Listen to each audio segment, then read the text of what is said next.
Okay, guys, welcome to Mending Souls week 5, and this week we're talking about Sabbath. I'm so excited about this week. For me, in my deconstruction journey, when I started to wrap my head around what I'm going to share with you tonight, is when I went from deconstruction, the reconstruction started.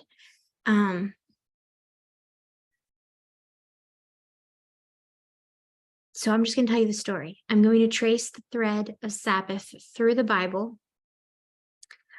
Just listen, and I want you to consider a couple of things. I want you to consider how different it might be than what you were taught.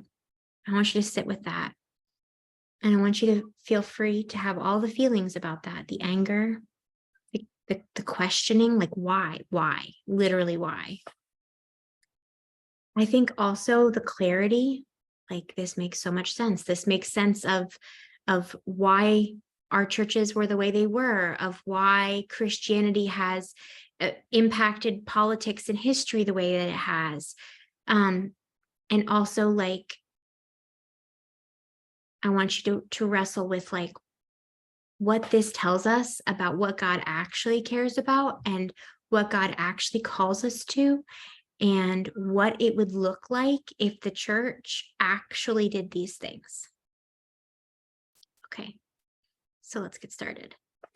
So the concept of the Sabbath is, there's like many stages to it throughout the history of the Bible. So we're just gonna like, where it's like a multi-layer pudding, and we're just gonna take a bite and like scoop down to the bottom. So the first bite, okay, the first time Sabbath occurs in the Bible is in the very beginning in the Garden of Eden. God creates in 6 days, and on the 7th day he rests.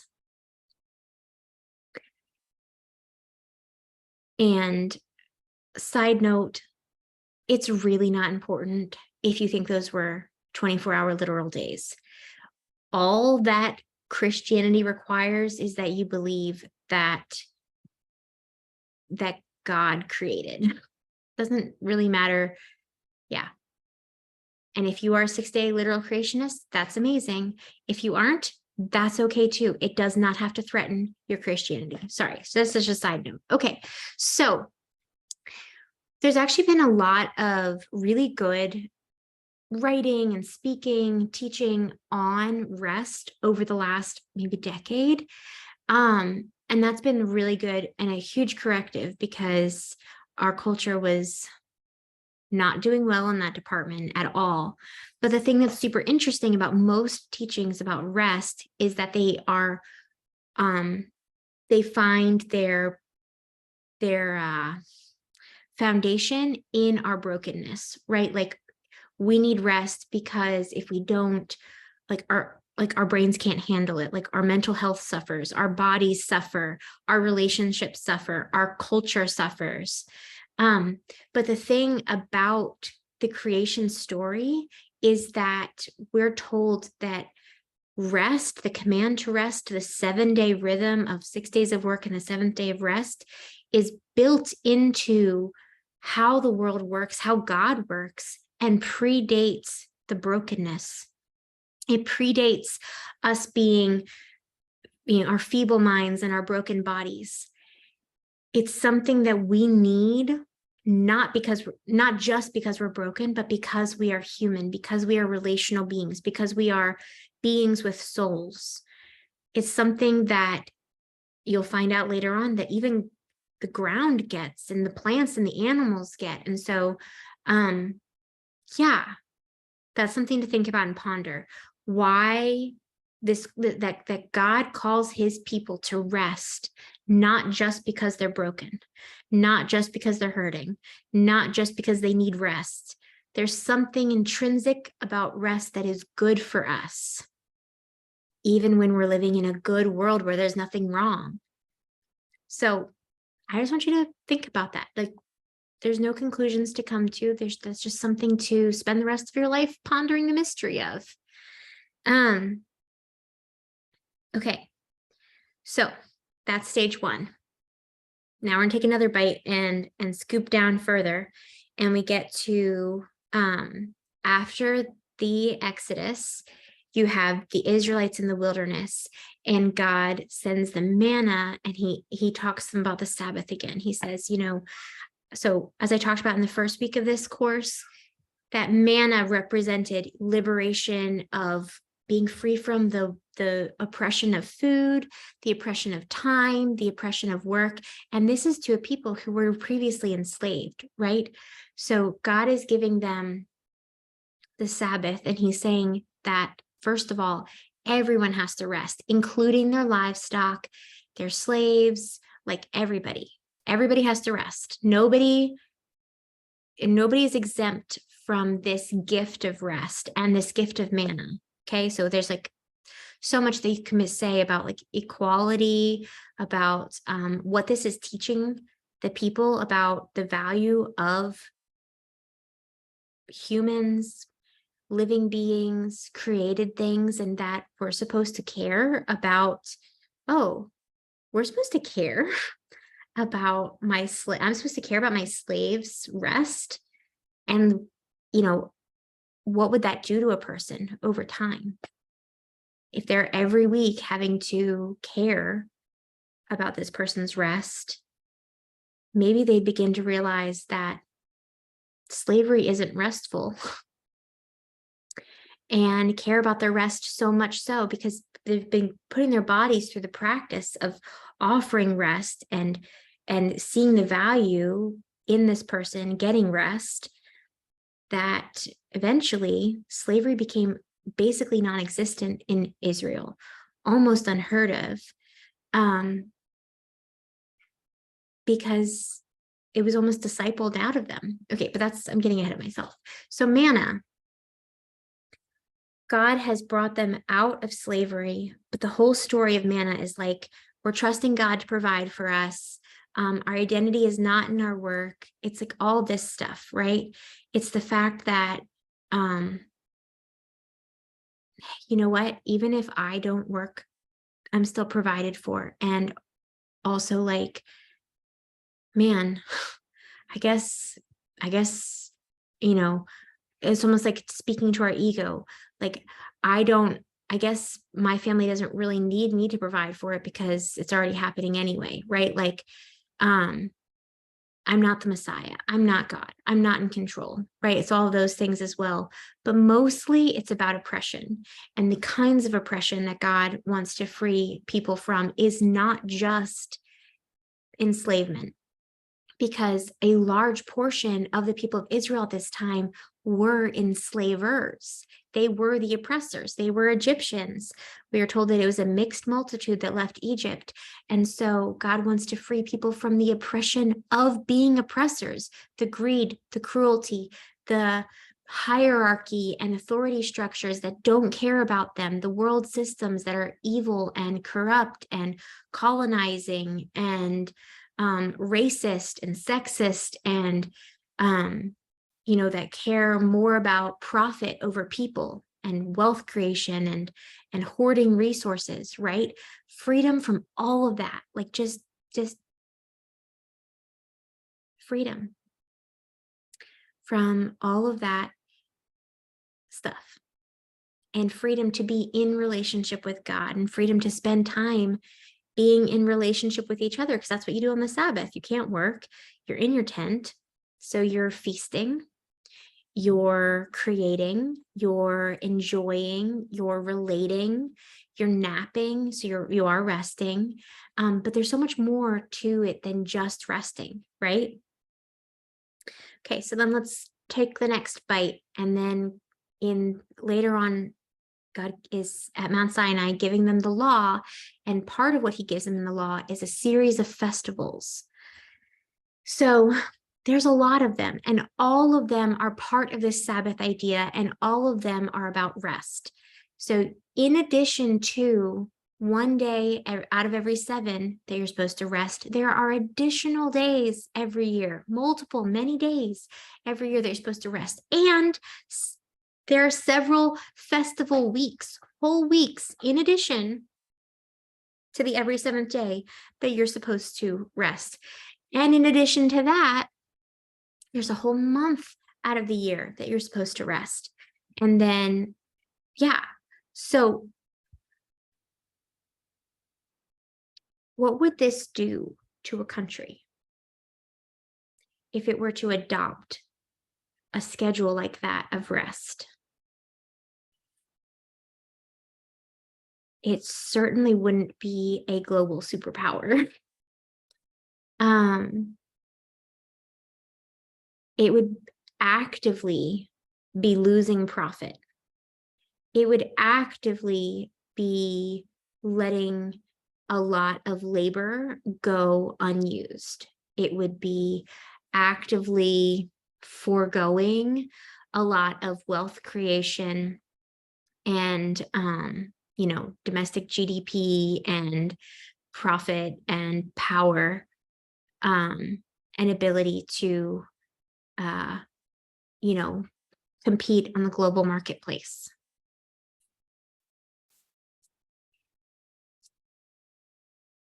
In our incredibly capitalistic society, where we're told that each and every single person is valued based on how hard they work and how successful they are at that work, where we're told that, the poor are not really valuable because they can't care for themselves, or we're told that the disabled aren't really valuable. You know what I'm saying? Like this capitalistic system reduces everyone to what they can produce. What would it look like if the church actually embodied this? If the church actually believed that people were more important than profit? That, because the thing is that Sabbath isn't really about rest the way we think it is about rest. It's a part of it. But Sabbath is about getting off the crazy train. It's about getting off the rat race. It's about unsubscribing to the world systems and to the paradigms of the world and greed and corporations and power. It's about saying, you know what? I don't really care about any of that. What I care about is people and their liberation and their health and their peace. Yeah, I want to be part of a people and follow a God who invites us to see people as valuable because they are valuable, and who have rights and who are worthy of protection and provision just because they're people. That's the story of the Bible. That's the story of Sabbath. So God gives them all of these festivals, and what it should, if they had honored all of that, it should, if they obeyed it, it would disciple them, it would shape them, it would transform them into a people unified by and passionate about and actively participating in liberation, in peace and harmony and prosperity for all people. Okay. Okay, so just think about that. Again, reflect on and feel your feels about what you've been taught, about what has been done throughout history in the name of God that is the exact opposite of that.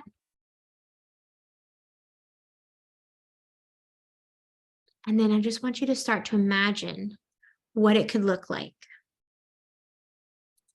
And then let's take another bite. So we're going to go down another bite and we're going to hear about the year of Sabbath, which is my favorite. Okay. So the year of Sabbath is the way that the nation of Israel was set up. Everyone got land. Every household had land, and it was all proportionate so that everyone had equal amounts. And let's just say you've got 15 fields. Everyone gets 15 fields.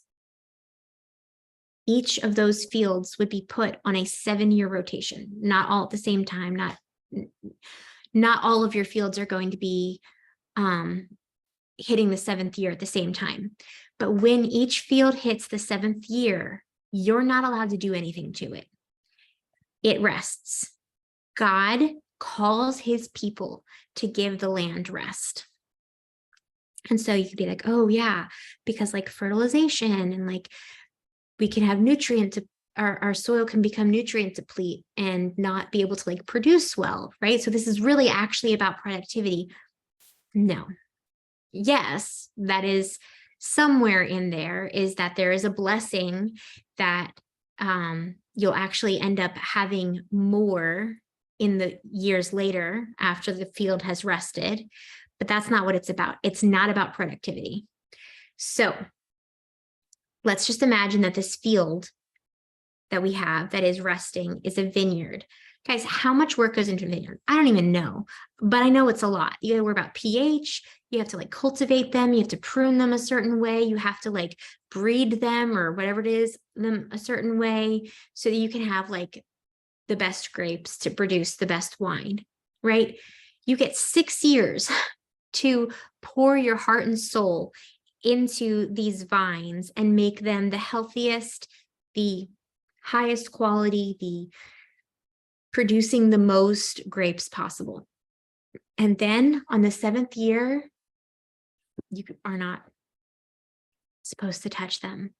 You're supposed to watch as they need water and you can't go in and water them. As weeds start to grow amongst them and choke the life out of them. As animals come and eat your grapes. And you're supposed to not do anything, not interfere, let God work. Can you imagine? I want you to put yourself in the position of that farmer watching this happen. What would be happening in your body? Maybe anger, anxiety? Would there be like a huge impulse to like rush in and do something? But you can't, and you don't. So what's the self-talk that you have, that you tell yourself while you're watching this happen to keep you from doing everything that your body is screaming at you to do, which is to rush in? What do you say to yourself to hold yourself back? No, that deer gets to have those grapes. My grapes will be fine. God's going to provide for my family. It'll be okay. Like God, like I have to obey God. Like I need to trust God. I need to trust God. The grapes are not more important than these other people. The grapes are not important than God's principles, blah, blah, blah, right? And then the passage goes on, and I'm going to include all of these in the homework, all the passages. So then God says, okay, but that's not all. You're supposed to let all the wild animals come in and make their homes in this field. Foxes make their dens, rabbits make their warrens, birds make their nests in this field. And while they're doing that, they're going to be pollinating. They're going to come in and they're going to bring seeds. And you know what's going to happen? A lot of weeds, native plants, plants that you didn't want in that field are going to start growing. And they're going to produce a harvest of their own. So these animals and these plants, God values them. God cares about wild animals having food and homes. God cares about wild plants having a safe place to grow so they don't become extinct, right? God cares about that. So when you read the passage about God's eye is on the sparrow and like, do the lilies of the valley worry about who's going to clothe, like who's going to care for them? No, because God clothes them. It's not this like vague, like, oh yeah, God created them and God like loves them and he's created a world where they exist. No, God is actively doing things in history to care for them. He's actively advocating for them. And in his land at every stage of where, so like in the garden, in the nation of Israel, and then in the new heavens and the new earth, God is giving the wild animals and the wild plants safety, a place to stay, and the ability to flourish. And he's protecting them, which means that we, as his physical representation on earth, need to be doing the same.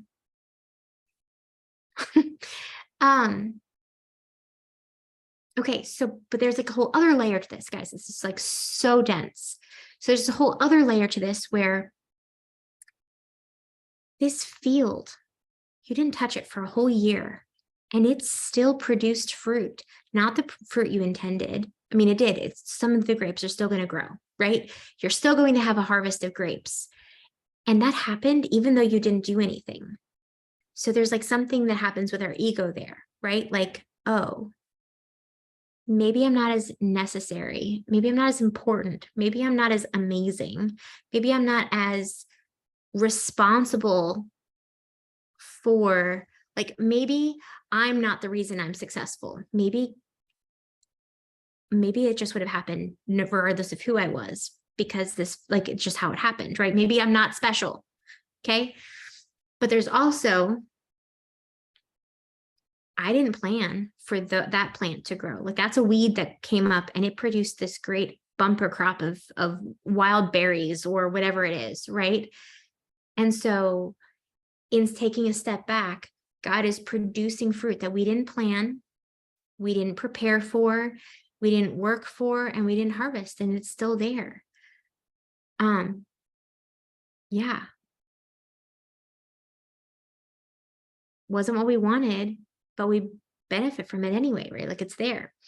And then the best part is that when the fruit is ready, it's harvest time, you as the owner of this land have to tell your servants to go out and eat whatever they want from the grapes, whatever they want from the wild plants that came up in the time being. All the wild animals in the field get to do the same thing. They get to eat whatever they want. You're supposed to release your livestock into that field so that they can eat whatever they want. You're supposed to, if you have any guests or foreigners staying with you, you're supposed to let them have at the field and do whatever they want. The snot-nosed little kids down the street, you're supposed to let them come in and throw your apples and, squash your grapes and have fun with it. And you don't get to gatekeep. You don't get to gatekeep who comes in. You don't get to gatekeep whether or not they've had enough. And you don't get to gatekeep what they do with the fruit of that field. Anyone can come in. The poor, the Bible's very explicit. The Bible explicitly says the poor get to come in. You do not get to bar the poor.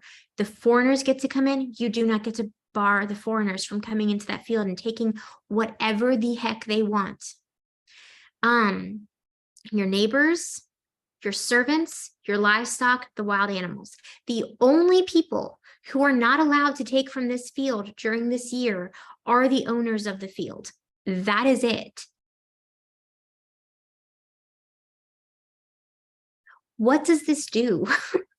What does this do to the owners? It's a practice of generosity. It's literally forcing them to treat people the way God treats people. It is forcing them to see, and because they're treating people that way, they're being forced to begin to see people the way God sees them, as worthy, just because they are, and not just people, the ground, the plants, the animals as well, all of creation. It's in a country, in Israel, if this had happened, there would be no hunger and no poverty, because there's always going to be fields available to go and glean from. And this is in addition to the fields you get to glean the edges and the corners from. That's like in addition, just in case there wasn't enough food in the seventh year fields. But there's also an aspect to this where, I lost my train of thought. Okay, so you're letting everyone come in. Okay, so, and you're watching as your produce, your harvest walks away. Like, all these people, all these animals are carrying away the produce of your field. What is that doing in your heart? Maybe you're anxious, like, oh man, my other fields aren't doing very well. I really could have used that. So you're having to trust God. You're having to trust that his ways are better than your ways, that his wisdom is better than your wisdom. But again, not like in this very like vague, what does that even mean kind of way, but like in a very, very practical, tangible, like I can touch it, I can see it. Other people can hold me accountable for it and can tell if I'm doing it or not doing it kind of way, because I'm either rushing into that field or I'm not. So when people are holding me accountable, it's not for things they think are going on inside my head. It's for the fact that I rushed in and I didn't let that foreigner take those grapes. And they can hold me accountable for the fact that I am a racist, or I am not generous, or I'm not trusting God. It's real, it's practical, you can touch it, you can see it. Everyone can agree it's happening because it's right there in front of your eyes. And you can trust that God's got you, right? Like, oh, gosh, all of my profit is walking away. That would have been great in my storehouse to store it for, a leaner time, but generosity. And I have enough, and I can trust in that. But maybe you are having a bad year, and that's the only one of your fields that produced enough. What happens? Does your family starve? No, because you can go to anyone else's field and go and glean from them. What does that do to your pride? Maybe that feels crappy, but maybe that's good for you, right? This open-handedness, this generosity, and it's creating the Garden of Eden again on earth. It's creating a place where there's enough, where there is no hunger, where there is no poverty. Okay, I've got fruit flies all of a sudden. Okay. So the year of Sabbath is about self-control. It's about actively refusing to go after the bottom line, to go after profit, to go after productivity. It's refusing to put production over people, performance over people. It's about trusting that there's enough, and that I'm not going to spend my life hustling and trying to, get. I'm going to rest in what I have. I'm going to work. I'm going to actively, participate in like the work of life. But I'm not going to let it rule me. I'm not going to let it cause me to treat people poorly. I'm not going to let it cause me to use people. I'm going to be generous with people. And it's about using your privilege and power to give those who don't have privilege and power. And it's about partnering with God to recreate the garden of enoughness, of generosity, of hospitality, of rest on earth. So maybe pause this for a moment and just reflect on, okay, if this is all part of the Sabbath concept, what is Sabbath about? Sabbath is not just about me getting my rest. Sabbath is about me working to bring rest to my community. Sabbath is every bit as much about me obeying God in my resting as it is me obeying God in using my power and privilege to extend rest to everyone around me.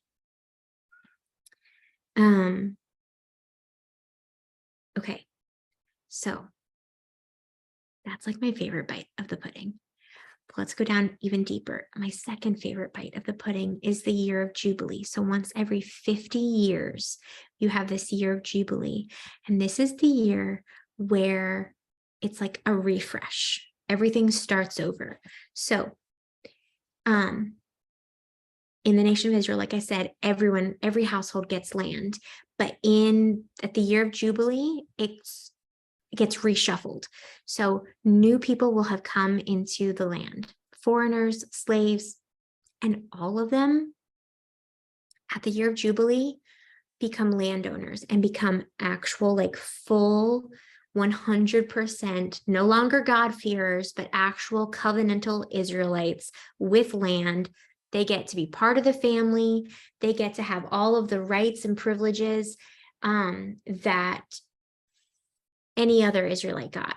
And so maybe I had 50 pieces of land. During the reshuffling, I might get less land because there's other people who have come into the nation and they are getting land, and everyone in this 50th year gets a portion of the land that is equal to everybody else. So it gets redivided up, which means that if over the last 50 years, I had a really hard 50 years and I lost my land, I gain land. I get to start over again. If I did really well and my fields did fantastic and I was able to buy land from other people who were hurting, I got to give that all back. I start back at square one with everybody else, including the foreigners who just joined the country for the first time, including disabled people, including insert here, right? So that's not all. Okay, so first of all, I just want you to note that literally anyone can join the nation of Israel, and that's the goal. The goal is that it will become bigger and bigger and bigger, and that more and more people will come, because of course they will, because there's no poverty and there's no hunger, and it's a safe place.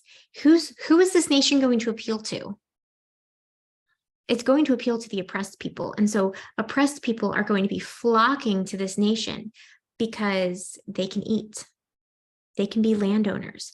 They can have rights. Women have way more rights in the nation of Israel than any other culture at that time. Okay, so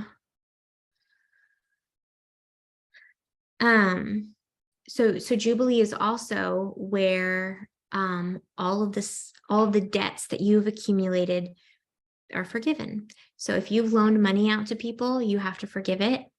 If you owe people money, that's forgiven. And also, if you are enslaved, you go free and you become a landowner.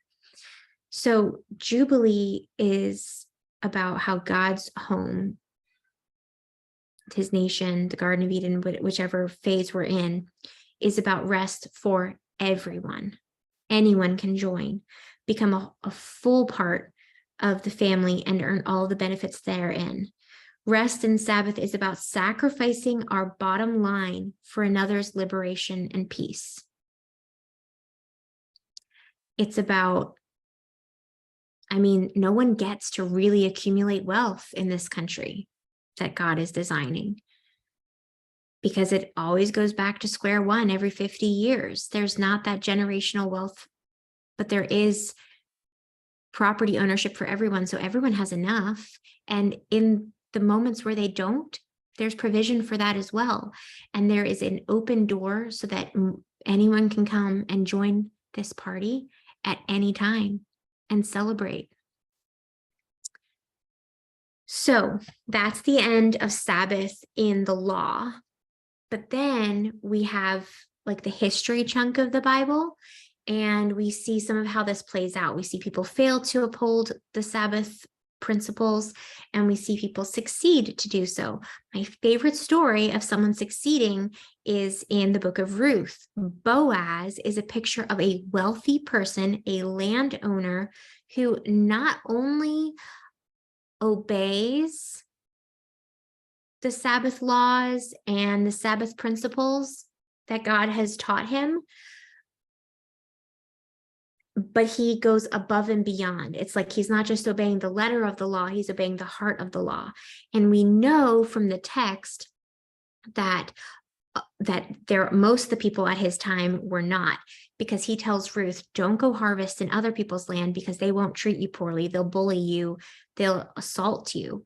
They will let you come in. They're obeying the technicalities of the law, but it's not. But meanwhile, Boaz, he's going above and beyond. God said, provide this much, and Boaz is providing so much more because he trusts that God has enough for him.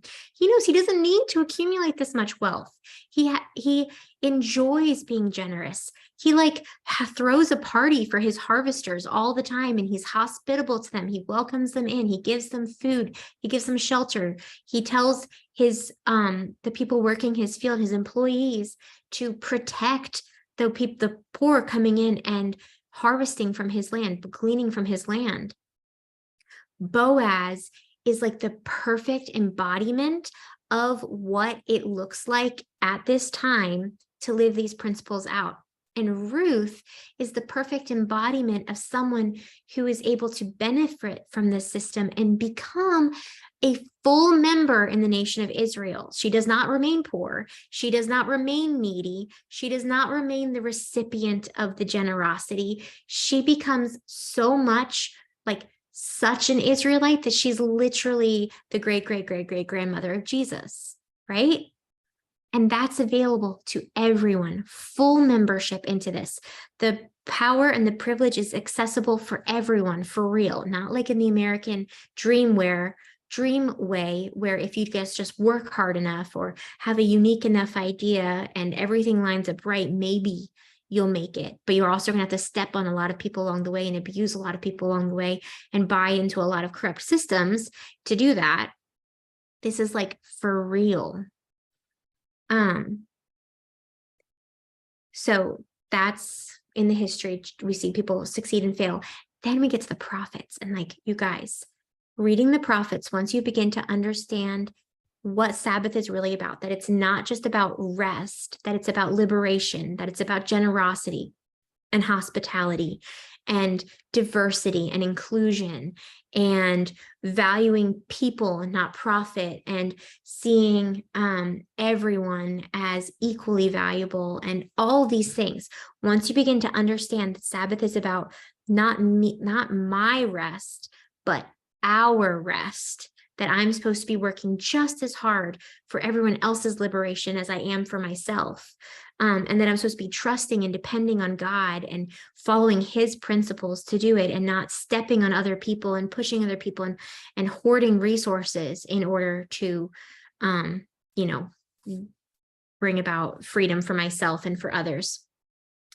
Then when you read the prophets and you hear them say things like, the widows and the orphans are starving because you haven't remembered the Sabbath. Who will go and bless the nations? How will the nations have any hope? How will they ever be okay and be happy if you don't remember the Sabbath? People are literally physically suffering because you are failing to do the job God has given you to do. You are failing to remember the Sabbath. You are failing to be generous with your power and your privilege. You are failing to be a blessing to the people, because that's the idea, right? God says he's going to bless them if they obey and curse them if they don't obey. But here's the thing, the law is the blessing. If they obey the law, the blessings would abound. It would be a land flowing with milk and honey. There's no hunger and poverty. The second they disobey, there's hunger, there's poverty, because there's greed and there's corruption, and people are missing out on it, and it begins to fall apart. And that's where the curse comes in.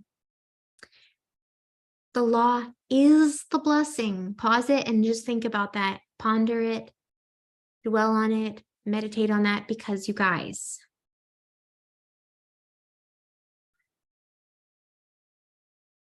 okay.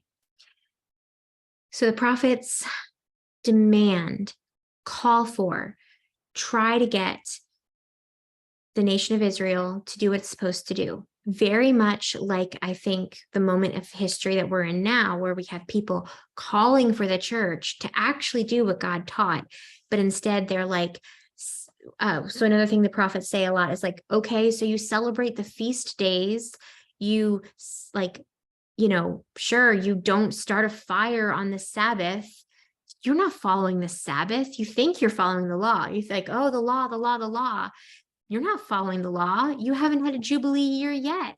You haven't freed slaves yet. You haven't given to the poor and the needy yet. This is like all of the prophets. This is what they're talking about, is this failure that all of us are screaming about and are crushed under, looking back at our history and being like, wait, like the chattel slavery and the colonialism and the capitalism, like, and all of it is done in God's name. We think we're doing it what God wants. We're not doing it at all what God wants. What the heck?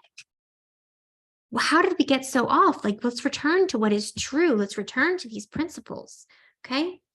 So that's the prophets. Then Jesus comes, and Hebrews tells us that Jesus is our Sabbath rest. And he brings healing to our whole selves, right? He restores this idea of what it looks like to follow the law and the principles of Sabbath. So he brings liberation for sin and death and all those things on the cross, but so much more than that, right? And I'm not trying to downplay those things. I'm just saying that this idea of Sabbath and this idea of rest is so much more than where you go when you die. It is about liberation for today. It is about actively participating with God in bringing liberation to the world today. That's what the church is called to do. That's what Jesus did. He brought social liberation, right? There were so many people who were outcasts, and he befriended them.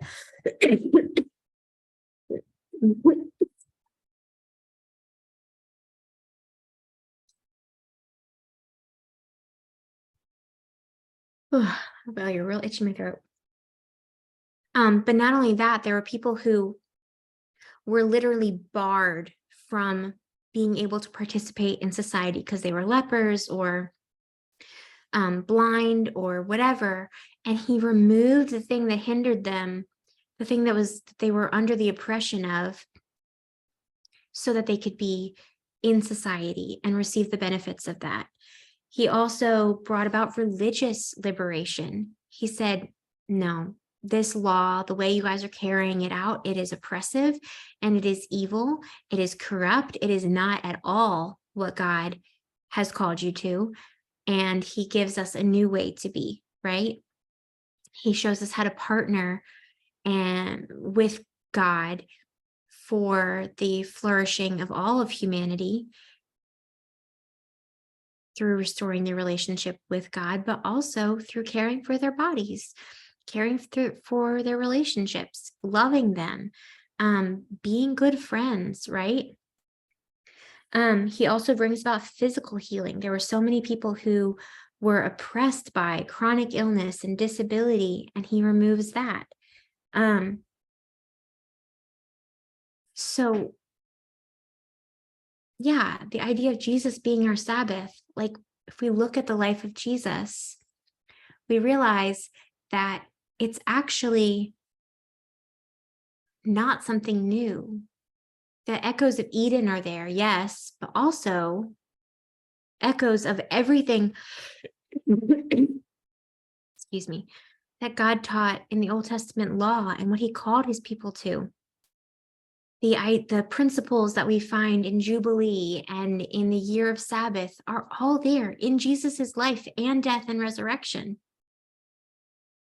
It's the same story. It's the same thrust all the way through the Old Testament and into the life of Jesus. Next bite down, we get to the church. And if you read the first couple of chapters of Acts, what you see is a church that is, again, operating under the principles of the Old Testament law. They're now free of the law. It does not look exactly the same as it did in the Old Testament. There's not laws about it. There's not like, oh, you have to do this every 7 years, keep track of these things. It's more fluid. It's more organic, right? People are just, they don't see their possessions as their own. Things that mi casa su casa, right? Like what's mine is yours. And whenever there's a need, there's somebody who has what that person needs. And there's this generosity, this openness, this hospitality. They're selling off their assets to give money to each other. So they're literally becoming, they're literally getting rid of their big bank accounts. They're cashing out their their bank account and spreading the wealth amongst the body. And then the last bite is the new heavens and the new earth, which is where this partnership of humanity working with God to restore Eden realities to earth will be in full culmination, right? It will be completely fulfilled. No hunger, no poverty. The wild beasts and the wild plants and the humans are all going to live in harmony together. The land is going to get to rest. There will be no forms of oppression, not chronic illness, not disability, not corrupt systems, not capitalism, not any of these things, any of the things that like we're all just breaking under. Humanity is breaking under, and I know the women in this group are individually, personally, just breaking under the weight of all of the evil of this world, and especially how so much of it has been done in the name of God. And he's going to heal all of that. That's the story of the Bible. That's the story of the Bible. But what were you told? What were you told? If you were taught that rest is good, were you taught that rest was something that you needed to be just as concerned about offering to other people as for yourself?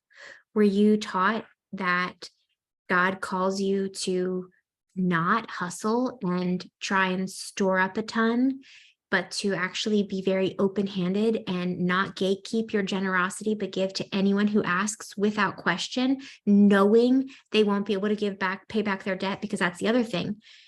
Every debt is forgiven every 7 years. I kind of skipped over this part, but yeah, every 7 years, there's like another layer where all the debts are forgiven, as well as in Jubilee. And on the 5th year, someone might come to you and be like, hey, I need a loan. And you know that you're gonna not ever get that money back because the year of forgiving debts is coming in 2 years and they're not gonna be able to pay it back in that time. And you still have to give it to them. Does that sound like what you grew up with? If it does, I'm so glad. But if it doesn't, I want you to journal about how it makes you feel that it isn't.